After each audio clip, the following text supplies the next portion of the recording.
Parents మెచ్చిన university సంకల్ Chand Patel university, Gujarat.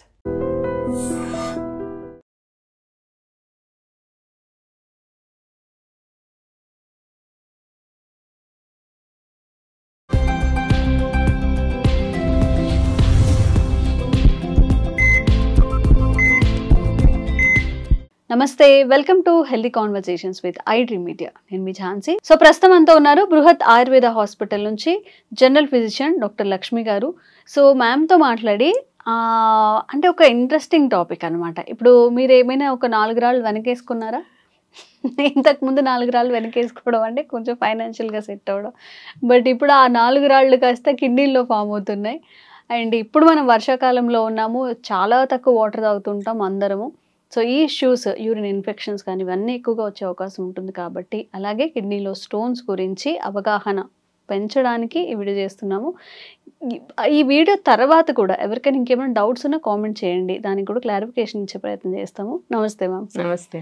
So మనం చెప్పుకున్నట్టుగా ప్రతి వాళ్ళకి కిడ్నీలో స్టోన్స్ ఫామ్ అవ్వడం, యూరిన్ ఇన్ఫెక్షన్స్ రావడం, ఇవన్నీ చిన్నవే బట్ చాలా ఎక్కువగా రెగ్యులర్గా వస్తూ ఉంటాయి. సో అసలు ఎందుకు ఫామ్ అవుతాయి? ఇప్పుడు వచ్చినప్పుడు ఒకటే ట్రీట్మెంట్, ఇప్పుడు నార్మల్గా ఏంటి స్టోన్స్ తొలగించడం అలా అంటూ ఉంటారు కదా, ఆపరేషన్ సర్జరీస్ వరకు కూడా. ఇంకా ఏమైనా మెథడ్స్ ఉన్నాయా మనం న్యాచురల్గా హీల్ చేసుకోవడానికి? యాక్చువల్లీ కిడ్నీ స్టోన్స్ అంటే అన్ని ఒకటే రకమైన స్టోన్స్ ఉండవు, మనకి 3-4 కైండ్స్ ఆఫ్ స్టోన్స్ ఉంటాయి. స్టోన్స్ లో కూడా కిడ్నీ స్టోన్ లో కూడా రకాలు ఉంటాయి. ఇప్పుడు మనల్ని ట్రోల్ చేస్తారా, మీకు మ్యాచింగ్లు ఇష్టం కదా శారీస్, అమ్మాయిలకి మ్యాచింగ్లు ఇష్టం అన్నట్టు స్టోన్స్ లో కూడా మ్యాచింగ్ స్టోన్స్ ఉంటున్నాయి మీకు తగ్గట్టు అని చెప్పి.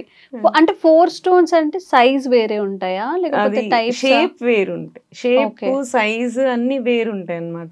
జనరల్ గా ఆక్సిలేట్ స్టోన్స్ ఉంటాయి అనమాట. ఆక్సిలేట్ స్టోన్స్ ఎలా ఉంటాయంటే ముళ్ళుగా ఉంటాయి. కొంతమందికి స్టోన్ చిన్నగానే ఉంటది కానీ పెయిన్ చాలా ఎక్కువ ఉంటది. అండ్ స్టోన్ కూడా పాస్ చేసినప్పుడు బ్లడ్ పడుతూ ఉంటది, యూరిన్ లో బ్లడ్ పడుతుంది అని చెప్పి చెప్తా ఉంటారు అనమాట స్టోన్ ఫామ్ అయినప్పుడు. అవి ఇలాంటివి oxalate stones.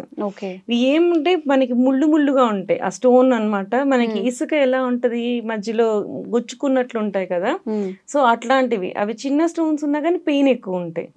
General carbonate stones ఎలా ఉంటాయి అంటే స్మూత్ గా ఉంటాయి. సో వాటికి ఏంటంటే అబ్స్ట్రక్షన్ అవుతాయి కానీ పెయిన్ ఎక్కువ రాదు, అవి ఉన్నట్టు కూడా తెలియదు. అందుకే కొంచెం పెద్ద సైజ్ వచ్చినంత వరకు కూడా మనకి అవేమి సిమ్టమ్స్ కనపడనీయకుండా చేస్తాయి అనమాట. అవి అబ్స్ట్రక్ట్ అయితే తప్ప మనకి అర్థం కాదనమాట. యూరిక్ యాసిడ్ స్టోన్స్ ఉంటాయి మనకి. మనం జనరల్గా ఎక్కువ ప్రోటీన్, హై ప్రోటీన్ తింటూ వాటర్ తక్కువ కన్సంప్షన్స్ చేస్తూ ఉంటే మనకి యూరిక్ యాసిడ్ స్టోన్స్ ఫామ్ అవుతుంటాయి. ఇవన్నీ కాకుండా స్టూవియట్ స్టోన్స్ అని ఫామ్ అవుతాయి అనమాట. స్టూవియట్ స్టోన్స్ ఇవేంటంటే మనకి అసలు ఏమీ తెలీదు, జస్ట్ అది డిపాజిట్ అయిపోయి ఆల్మోస్ట్ 2 సెంటీమీటర్స్ 5 సెంటీమీటర్స్ స్టోన్ వరకు కూడా సిమ్టమ్సే కనపడవు. అది ఏమైతుందంటే స్టాక్ హార్న్ క్యాల్కులస్ అంటారు అనమాట. స్టాక్ హార్న్ క్యాల్కులస్ అంటే మన కిడ్నీ షేప్ ఉన్నప్పుడు కిడ్నీలో ఇట్లా పెల్విసెస్ వస్తాయి అనమాట. ఈ కిడ్నీ ఫిల్టర్ చేసిన యూరిన్ ని ఈ పెల్విసెస్ నుంచి తీసుకొని యూరిటర్ నుంచి బయటకు వస్తుంది. జనరల్ గా అలా జరుగుతుంది అనమాట. ఇదేంటంటే కింద డిపాజిట్ అయిపోతూ ఉంటుంది. ఏదైతే యూరిన్ మనకి ఆగిపోతుందో, స్టాగ్నెంట్ గా ఉండిపోతుందో, అక్కడి నుంచి ఇన్ఫెక్షన్ స్టార్ట్ అవుతాయి. ఇన్ఫెక్షన్ స్టార్ట్ అయ్యి ఫీవర్స్ వస్తూ ఉంటాయి. జనరల్గా ఇలాంటి ఫీవర్స్ని జనరల్గా ఏమనుకుంటారంటే యూరిన్ ఇన్ఫెక్షన్ వచ్చింది కాబట్టి ఫీవర్స్ వస్తున్నాయి అనుకుంటారు, బట్ స్టోన్ వరకు పెద్దగా ఆలోచించరు. బట్ రిపీటెడ్ యూరిన్ ఇన్ఫెక్షన్స్ వచ్చి మనకి తగ్గుతున్నాయి, వెంటనే మళ్ళీ వచ్చేస్తుంది అనుకున్నప్పుడు better to have a scan. అప్పుడే మనకి స్టోన్స్ అనేవి బయటపడతాయి. ఇంకా వీటికి పెయిన్ ఎక్కువ రాదు. ఇది పెద్ద వరకు అయినంత వరకు కూడా పెయిన్ రాదు కదా, ఏం లేదనుకుంటాం కానీ ఆ స్టోన్ పెరిగిపోతూ ఉంటుంది. ఇలాంటి వాటికి సర్జరీస్ తప్ప వేరే ఆప్షన్స్ ఉండవు అనమాట. అలోపతిలో మనకి మోడర్న్ మెడిసిన్స్లో మనకి ఏంటి అంటే ఇవన్నీ కూడా ఎర్లీ డయాగ్నోసిస్ చేసుకునేటప్పుడు రిపీటెడ్ యూరిన్ ఇన్ఫెక్షన్స్ వస్తున్నాయా రావట్లేదా, పెయిన్ వస్తుందా రావట్లేదా, పెయిన్ ఉన్నా లేకపోయినా సరే మనకి రిపీటెడ్ యూరిన్ ఇన్ఫెక్షన్స్ వచ్చినప్పుడు సెకండరీగా ఖచ్చితంగా ఒక స్కాన్ చేయించుకుంటే మనకి స్టోన్స్ ఉన్నాయా లేదా అనేది మనకి కరెక్ట్గా ఐడియా వస్తుంది అనమాట. సో అవి చూసుకోవడము, దాన్ని బట్టి మనకి మన ఏ టైప్ ఆఫ్ మెడిసిన్స్ కానీ థింగ్స్ కానీ తీసుకుంటే ఏ కైండ్ ఆఫ్ స్టోన్స్ కరుగుతాయనేది కూడా మనం తెలుసుకోవడానికి ఉంటుంది.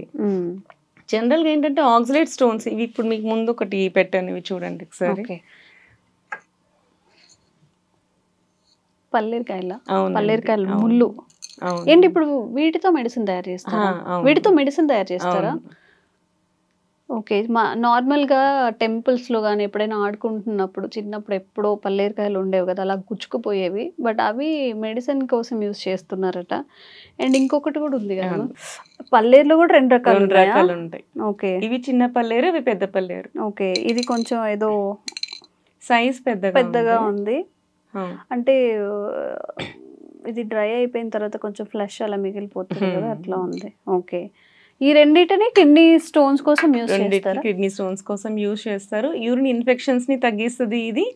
కిడ్నీ స్టోన్స్ కి పనిచేస్తుంది, యూరిన్ ఇన్ఫెక్షన్స్ కి తగ్గిస్తుంది. మనకి వాపులు వచ్చేస్తూ ఉంటాయి, బాడీలో వాటర్ రిటెన్షన్స్ వస్తూ ఉంటాయి, వాళ్ళకి కూడా యూజ్ అవుతుంది. సో దాన్ని ఏ కాంబినేషన్ తీసుకుంటే ఏ కైండ్ ఆఫ్ పీపుల్కి బాగా వర్క్ చేస్తుందనే చూడాలన్నమాట. మెయిన్లీ వీటి జనరల్గా మనం ఎప్పుడు చెప్పుకుంటూ ఉంటాం కదా, ఆయుర్వేదం మన నేచర్ అనేది ఒక హింట్ ఇస్తూ ఉంటుంది మనకి ఇవి బాగా పనిచేస్తాయి అని చెప్పి. అట్లాంటిది ఇది కూడా గోక్షూర. సో మనకి ఆక్సలేట్ క్రిస్టల్స్ కూడా ఇట్లనే ఉంటాయి అన్నమాట. మన బాడీలో స్టోన్స్ చెప్పాను కదా, కాల్షియం ఆక్సలేట్ స్టోన్స్ ఫామ్ అవుతాయి అని చెప్పి. అవి చిన్నగా ఉన్నా సరే బ్లడ్ వస్తుంది, మనకి పెయిన్ వస్తుంది, యూరిన్ లోంచి వెళ్ళేటప్పుడు కూడా కొంచెం బ్లడ్ పడి యూరిన్ వెళ్తా ఉంటుంది. అలాంటప్పుడు మనం క్రాస్ చెక్ చేసుకొని ఆక్సలేట్ స్టోన్స్ ఉన్నాయేమో అని చూసుకోవాల్సి ఉంటుంది అని. సో అట్లాంటి కైండ్ ఆఫ్ స్టోన్స్ కి ది బెస్ట్ డ్రగ్ అని చెప్పొచ్చు మనం. కాల్షియం ఆక్సలేట్ క్రిస్టల్స్ ని మనకి క్లియర్ చేయడానికి గోక్షూర చాలా బాగా పనిచేస్తుంది. ఓకే. అంటే ఇప్పుడు ఓన్లీ ఈ పౌడరేనా లేకపోతే ఇంకేమైనా మిక్స్ చేస్తారా? యాక్చువల్లీ మనకేంటంటే యాజ్ ఇఫ్ మనం చిన్న చిన్న స్టోన్స్ ఉన్నాయి, ప్రైమరీగా ఎక్కువ పెయిన్ లేదు అనుకున్నప్పుడు, చిన్న స్టోన్స్ ఉన్నప్పుడు పెయిన్ తగ్గించుకోవడానికి మనకి దీన్ని పౌడర్ చేసి కొంచెం హనీ అండ్ పాలలో కలుపుకొని తాగుతూ ఉంటే క్రమంగా స్టోన్ తగ్గుతుంది. ఓకే. సో అలా చేసుకుంటే యూరిన్ ఇన్ఫెక్షన్ తగ్గుతుంది, స్టోన్ కరుగుతుంది. సో అట్లా అన్నమాట. అలా యూజ్ చేసుకుంటూ ఉంటే మనకి సెట్ అవుతూ ఉంటుంది. ఓకే. నెక్స్ట్ కార్బనేట్ స్టోన్స్ ఉంటాయి. కార్బనేట్ స్టోన్స్ ఎలా ఉంటాయి అంటే సాఫ్ట్గా ఉంటాయి. ఇలాంటివి బార్లీ వాటర్, కోకోనట్ వాటర్ ఇట్లాంటివి కొంచెం తాగుతుంటే మళ్ళీ సెట్ అయిపోతూ ఉంటాయి అన్నమాట. సో వాటికి ఆ రెమెడీస్ సరిపోతుంటాయి. సో మనకి ఏ టైప్ ఆఫ్ స్టోన్ ఉంది అన్న దాన్ని బట్టి రెమెడీస్ అనేది మనం మారుస్తూ ఉండాలన్నమాట. అలా చేస్తూ ఉంటే బాగా డిఫరెన్స్ వస్తుంది. మీరు పాషాణ భేది అని విన్నారా? కొండపిండి చెట్టు. సో కొండపిండి చెట్టు కూడా మనకి సేమ్ స్టోన్స్ కి బాగా వర్క్ చేస్తాయి, కిడ్నీ స్టోన్స్ కి బాగా పనిచేస్తాయి కొండపిండి చెట్టు ఆకులువి. సో వాటిని ఎలాంటి వాటికి తీసుకోవాలంటే పెద్ద పెద్ద స్టోన్స్ ఫామ్ అవుతున్నాయి, ఇప్పుడు 2 స్టోన్స్ అలా ఫామ్ అవుతున్నాయి అని చెప్పాను కదా, అట్లాంటి వాటికి కొండపిండి చెట్టు బాగా వర్క్ చేస్తుంది. సో ఏదైనా సరే స్టోన్ టైప్ ని బట్టి మెడిసిన్ ని మార్చుకుంటూ దాన్ని ఎలా వాడాలి, ఏ కైండ్ ఆఫ్ స్టోన్ కి ఏ టైప్ ఆఫ్ మెడిసిన్ వాడుకుంటే మంచిది, ఏ టైప్ ఆఫ్ హెర్బ్స్ వాడుకుంటే మంచిది అని తెలుసుకుంటే మనకి ఏంటంటే ఈజీగా కరిగించడానికి టైం పడుతుంది, మనకి ఈజీగా అయిపోతుంది. సర్జరీ వరకు వెళ్లకుండా ఈజీగా కరిగించుకోవచ్చు మనం. ఓకే. సో కిడ్నీ స్టోన్స్లో కూడా టైప్స్ ఉంటాయంట, ఆ టైప్స్ని బట్టి కూడా మెడికేషన్ ఉంటుంది. ఎవరికైనా అర్లీ స్టేజెస్లో ఉన్న వాళ్ళకి దీన్ని తప్పకుండా ట్రై చేయొచ్చు. అండ్ ఒకవేళ మనకి ఫామ్ అయినప్పుడు అది సివియారిటీ ఫేస్ చేస్తున్నప్పుడు తప్పకుండా మనం ఒక డాక్టర్ సజెషన్ అయితే తీసుకొని వెళ్ళాలి. ఏ యూట్యూబ్ వీడియో పనిచేయదు మీకు. అర్లీ స్టేజెస్లో ఉన్న వాళ్ళకి మాత్రమే ఇది పనిచేస్తుంది అని మీరు చెక్ చేయించుకోవాలి. మీ సైజ్ ఎంత ఉంది, ఏ టైప్ ఆఫ్ స్టోన్ ఉంది మీకు అని చెప్పి. ఏదైనా ఇష్యూస్ ఉన్నా కానీ ఇంకేదైనా ఫేస్ చేస్తున్నా కామెంట్ చేయండి, తప్పకుండా వీడియో చేసే ప్రయత్నం చేస్తాం. Thank you ma'am. Thank you.